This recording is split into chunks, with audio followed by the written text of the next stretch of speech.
from an undisclosed location in the Great Western Desert in the land of the free and autonomous Native American people. The 2024 presidential campaign enables time to return all US land back to their rightful owners. This is the Ben Zion Podcast. Techno-communism. I'm going to do a show about a couple of things of interest to me. Hopefully you will find them interesting. One of them is an update on my former affiliation, the Techno Fascist Party, the United States Techno-Fascist Party, or as they prefer to be known, the United States Transhumanist Party. They're not real transhumanists, and I'll explain that why. If you watch the show at all, if you've seen it, at the end I put a graphic up that shows the political compass, an imperfect measure, this political compass, but it describes people who are hive mind collectivists at the top left quadrant, describes people in the middle right quadrant as transhumanists. Are they transhumanists? Are they trying to join humanity to common purpose if they were far right people? I really don't think so. It's kind of a scam. And why am I talking about these people? Well, for one thing, I was elected as a presidential candidate before I really had a good understanding of who they were. Maybe that's a little bit of a cop-out. I had some idea of who they were, but I had a different kind of attitude about these things then. I thought maybe working with right-wing capitalists was something I could do to further revolutionary aims. I regret that choice, and that the story is a bit more complicated, but that is fundamentally the reason why I rejected their nomination of me. At the beginning of the coronavirus outbreak was when I decided not to run for president as an endorsed candidate of the Transhumanist Party. The reasons are a couple, but the main one was I got coronavirus while I was on assignment for them. I was sick for some months. And what were these champions of public health doing at that time? Well, the chairman of the Techno Fascist Party, definitely a techno-fascist, Gennady Stolyarov, was writing a very, very long series of essays in support of capitalist death care, anticipating that perhaps real activists would begin to advocate for an actual public health service, which would have saved some millions of lives. He didn't want to see that happen. He moved from a country that has a public health service. He's an advocate for radical life extension, but he's not even in favor of doing the job of ordinary life extension, that is, seeing that people live longer than 80 years by having a public health service. The United States life expectancy is now below 77 years, lower than China, lower than Cuba. And while they don't have a lot of creature comforts and bells and whistles in every city in those places, what they do have is housing guarantee, housing authority. They have a public health service. They have free access to all necessary medical treatment. And they have things like jobs guarantees and of various kinds. And those three things in particular are what differentiates a more or less fully realized socialist country from a fascist country like the United States.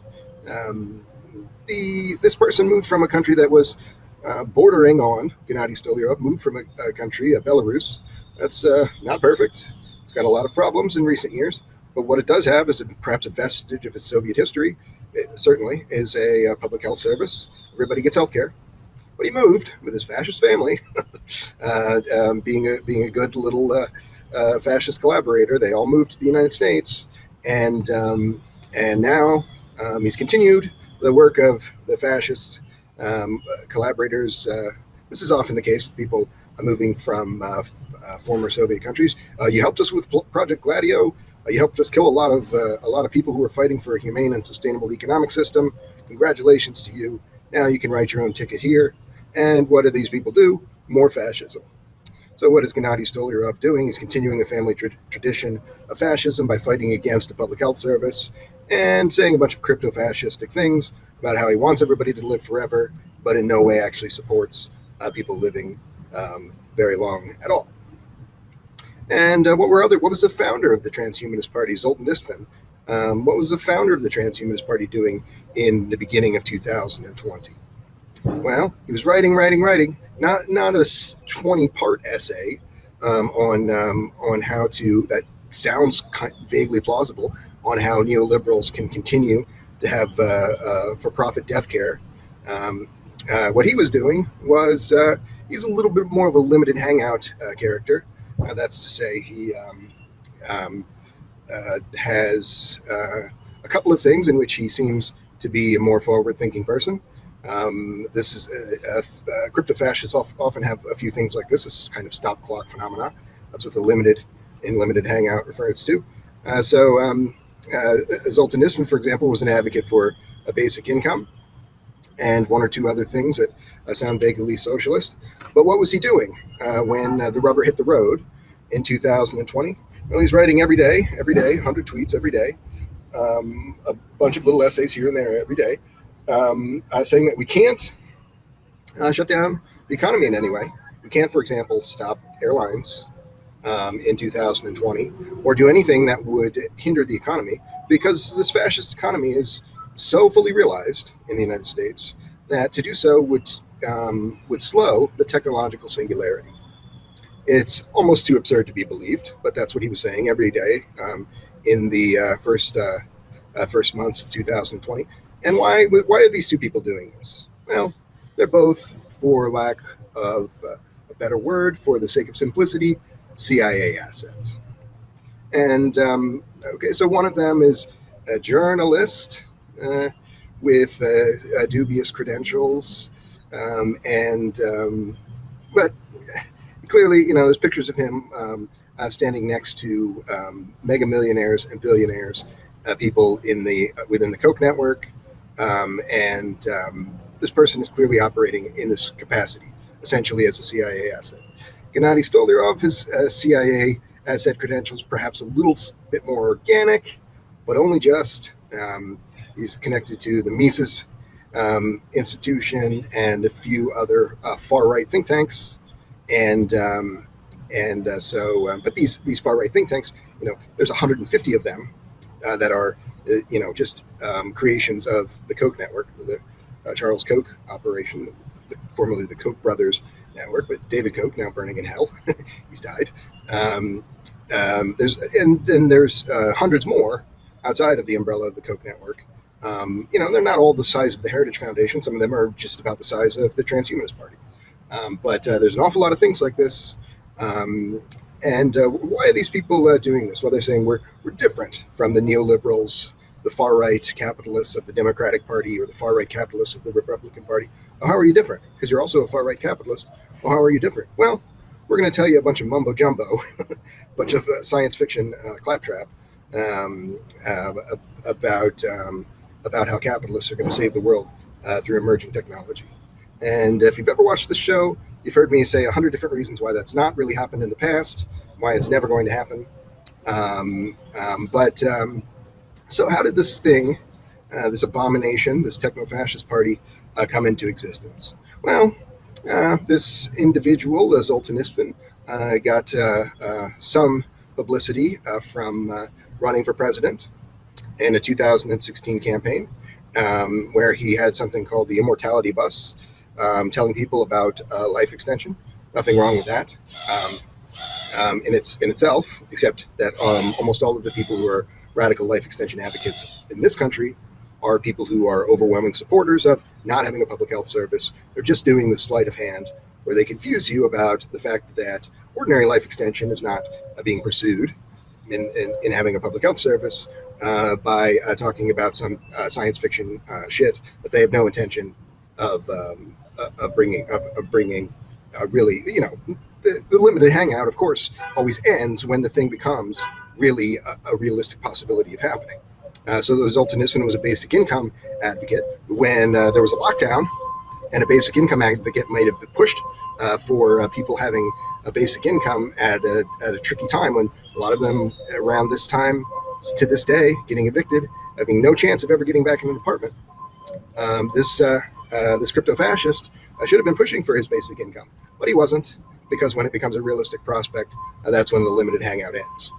And that's you can be certain that almost every emerging technology position that people like Tom Ross, who's running for president for the Transhumanist Party, he's somebody who, if I'm being honest, when I first met him, his views about kind of tech accelerationist endgame were closer to mine today than they were at that time. But this is, in all likelihood, I don't know Tom Ross very well, but this is in all likelihood the same kind of limited hangout situation. If Tom Ross ever got anywhere near seeing things like AI takeoff, Tom Ross would suddenly be a techno-skeptic. And that's an awful lot of these people just because of one little sideshow, just because one little mechanical Turk gag, ChatGPT, which I think has some interesting prospects and elements to it. It's useful. I use it a lot. But just because of one mechanical Turk becoming a commonplace product, half of the people just a few days ago, Sam Altman, testified before Congress where he said, we need to put the brakes on this AI thing, and he's the head of an AI company. Now, the reason that he's doing that is because he doesn't want to see an actually open AI company, an open source AI company, develop a product that he has now has a large market share for. 250 plus million people are using ChatGPT on the regular as we speak, and so you probably used it. A lot of people are using it. And so they don't want to be immediately leapfrogged by another technological breakthrough, which you're probably afraid of. They also don't want to be leapfrogged by people operating on the basic principles that they said they were going to be operating on. But of course, there's no open source in actuality when the company is started by these PayPal Mafia type people. And that's who it was started by. A whole bunch of PayPal Mafia type people, including Elon Musk and Peter Thiel, some of the worst human beings on earth, despite calling themselves transhumanists. None of these people are real transhumanists, and I'll come back to that. So what happens around 2015 when Zoltan Isfin is realizing that he might there might be something out of this, he might get something out of this presidential campaign. Zoltan Isfin is, being a good little CIA asset, he says, well, there's a realistic prospect of things. Maybe we didn't know what ChatGPT was in 2015, but things like this happening, all tech accelerationists, all transhumanists think in these terms. There's a realistic prospect of emerging technology causing some significant disruptions. And because the United States is a place where, even in 2015, life expectancy was closer to 79 years. Now it's below 77 years. The United States is a place that's diving off of a cliff in terms of quality of life. And that is a recipe for revolutionary action. We can't let that happen, being fascists. This is a fascist party, the Techno Fascist Party. We can't let that happen. So he goes to a guy who he knows to also be a good little CIA asset, Gennady Stolyarov, and he says, this is going to be a tumultuous time the next few years, my friend. The technological change, even without that kind of upheaval, ordinary upheaval might leave us all in dire straits. I need to know that you are a solid fascist. You are an anti-communist, you're a solid fascist. And he says, of course I am. I come from this background of far-right think tanks. And he says, well, if that's the case, I'm going to give you the name of this Transhumanist Party, which someone else was using. And I IP trolled it from them. Someone else was using, but they hadn't copyrighted it. So Zoltan Isfin, running as a transhumanist presidential candidate, decided that he was going to be the Transhumanist Party instead of the slightly more socialism-minding people who were using it. And there you go.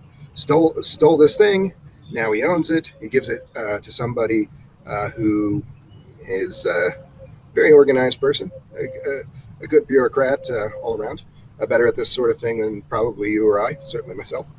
Not an incredibly engaging person or a very intellectually honest person, but there you go. There's no rightist, there's no capitalist who's an intellectually honest person. That's it. If you wonder why so many white people will pick up a gun and go into a school and start shooting a bunch of people, it's the cognitive dissonance of being living in the heart of the evil empire, not wanting to acknowledge that your actions are contributing to the death of the planet and contributing otherwise to the immiseration of many millions of people in this country and all around the world. The United States has killed approximately 40 billion people in the last 8 decades since the end of the Second World War, when they pivoted from sort of helping Soviets to fighting against people like that. Anybody who was fighting for a humane and sustainable economic system, because that's all that Soviets are. That's all that communists are. That's all that any people like this are. People who want to have a humane and sustainable economic system, and maybe even willing to fight for that.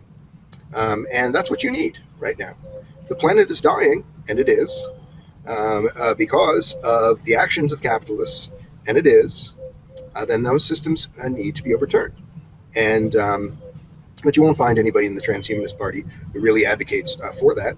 There used to be a few people who could call themselves revolution-minded, but they've mostly moved out of there because they began to recognize it, as I did, as a techno-fascist organization.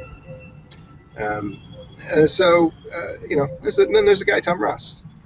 What's his story? Well, he's probably pretty excited about ChatGPT right now.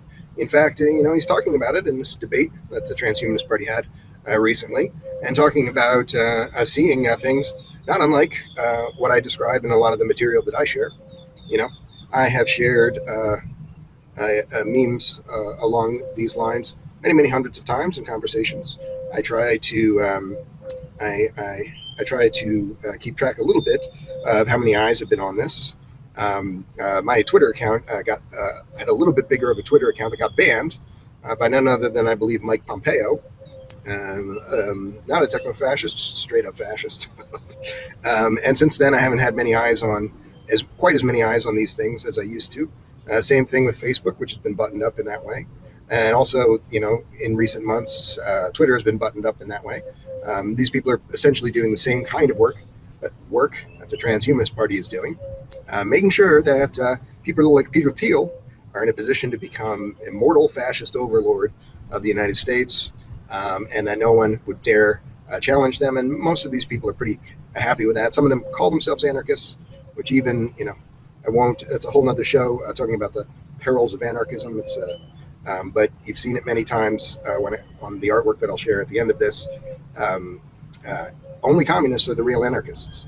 Only communists are trying to wither away the state and replace it with decentralized institutions. Anarchists are running interference for that. And that's why you have so many anarchists who are much more fascist sympathetic than communists, and particularly in tech circles, these people are not even anarchists. They're just techno-fascists pretending to be something else. So I'll read for you a meme that describes perhaps where in someone like Tom Ross and myself may differ. The AI Singularity, a technological tipping point with revolutionary significance, is near. Capitalists know this and have worked tirelessly to dominate all related advanced technologies to slow its benefits and uses, and to pervert that revolution, a legitimate technological revolution, not just a metaphorical one, into a neo-reactionary power. Peter Thiel, immortal God Emperor in control of an all-powerful AI. A neo-reactionary power, an evil unlike any the world has ever seen. These people are already killing the planet. They've had computer science in the years that coincide with these people having advanced systems. That's also the years that capitalists have killed the planet. That's not a coincidence. An evil unlike any the world has ever seen, all to prevent the abolition of private wealth that follows a true revolution. So they will kill millions and millions of people. Why did the United States invade Korea, a country that so far away that it had a relatively little history with? Because they had a trading partner in Japan, and they were concerned that trading partner would become under the Chinese sphere of influence, and ultimately become something with a ruling party like the Chinese Communist Party. They wouldn't never have that happen because there's money to be made. There's money to be made for the 1%. So they killed 6 million people in that subcontinent, and many times that across East Asia, and many more.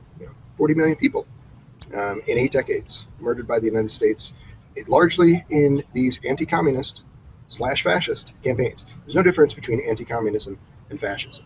Those are the same thing. Western liberals will tell you that they're not the same thing because they are overwhelmingly people of the capitalist class who are, to varying degrees, anti-communist. But those are, in fact, the same thing. If you're fighting against a humane and sustainable economic system, whatever your confusion, whatever your rationale, you are a fascist sympathizer at best. And people like the Transhumanist Party are not merely unwitting fascist sympathizers. They are CIA assets operating in a very deliberate way to usher in techno-fascism. The end of this meme is a little bit, hopefully more hopeful as such a thing can be. We must embrace technology by demanding techno-communism instead, and we must drive a stake into the heart of the neo-reactionary beast, the United States of America. And then it says, vote Ben Zion 2020, America's last president. So I shared this today on a post from Jory Micah. Jory says, there is a plan by global elites to enslave all of humanity even more than we are already enslaved, believe it or not. And I said, I, for one, do not welcome our immortal techno-fascist overlords, and shared this image and the words that I just read to you. And 26 people have seen it in these 2 hours since. There was a time when it would have been maybe 200 people already, and maybe some thousands of people would have seen it, but that's okay. We live in a fascist country, and I'm not happy about that, but I do what I can. So, Tom Ross is more a believer in the AI Singularity than most of the people who ran for president against myself in 2020. From the Transhumanist Party, it was about 11 or 12 people all told, some of whom relatively well known, all of whom would be pretty well versed in this idea of advanced algorithms leading to something like an AI takeoff. Mostly all of these people, basically crypto-fascists, one or two kind of reasonable people. The most well-known people in that race were Natasha Vitamour, who dropped out very, very early in the race. She would say she was never in the race. And a woman named Rachel Haywire, who was ultimately the person who was probably most likely to win had I not stayed in the race at that time. And that was in 2019. By 2020, my view of this organization had changed pretty significantly, having tried to work with them and seen how they operated when things got bad. They showed themselves to be the fascists that they always were. And I was a fool ever for thinking that people of the capitalist class could be trusted in matters of this kind. Tom Ross is somebody who would call himself a tech accelerationist. He wants to see an AI takeoff leading to a new era of providence. But you should ask yourself, and I'll leave you with this thought on this subject, why do so few of these people, why do they hate communists? Why do they not support a humane and sustainable economic system in the present day if this is their goal, to fight for a new economic system in the future? Well, the answer is that this is the limited hangout phenomenon. These are crypto-fascists of a very particular kind. This is basically tech culture and technology itself being captured in the United States by fascists, because even as early as the 70s or 80s, when personal computing and integrated computing systems and networked computing were coming into being, the United States recognized that this kind of technology could become something that would accelerate the world revolution that was sought by the Soviets and people like this. So this is why the United States contrived illegally to dismantle the Soviet Union against the will of the people at that time. The Soviet Union attempted to reconstitute itself by a popular demand in 1996. That vote was nullified by the Western fascist powers. So people have been denied their rights to have things like a public health service, like a housing authority, like job guarantees, like limited influence from the 1% and private wealth. They've been denied those things despite their desires. If that sounds familiar, that's very much how the US political system itself domestically operates as well. And all of these people, Tom Ross is a person who's pretty happy with that system. I'm sorry that this happened to you, Tom, but around this time, and again, my condolences, Tom's mother died. And she died at the beginning of the coronavirus outbreak. I don't know for certain what the cause of her death was. I would not be surprised if it was coronavirus. So at the time that Tom's mother dies, very sad, what is Tom doing? He's patting Gennady Stolyarov on the back while he writes crypto-fascist treatises about designed to help kill 1.5 million more people, which is what happened. And that's a very, very conservative number because life expectancy doesn't fall off a cliff by any number of years if we're just talking about an isolated incident, a freak kind of thing. Conditions are getting worse, and these systems are getting worse as well. So, in approximately 2010, it's estimated that about 70,000 people a year were dying every year because of our lack of a public health service in the United States. In conditions even less optimal than they were in 2010 as we are in today, the number is well over 100,000. And that's owing to a cast of thousands and thousands of crypto-fascists. They don't all have a fancy story like Solzhenitsyn, but they do all have one thing in common, which is that they're fighting to protect private wealth at the expense of real living human beings.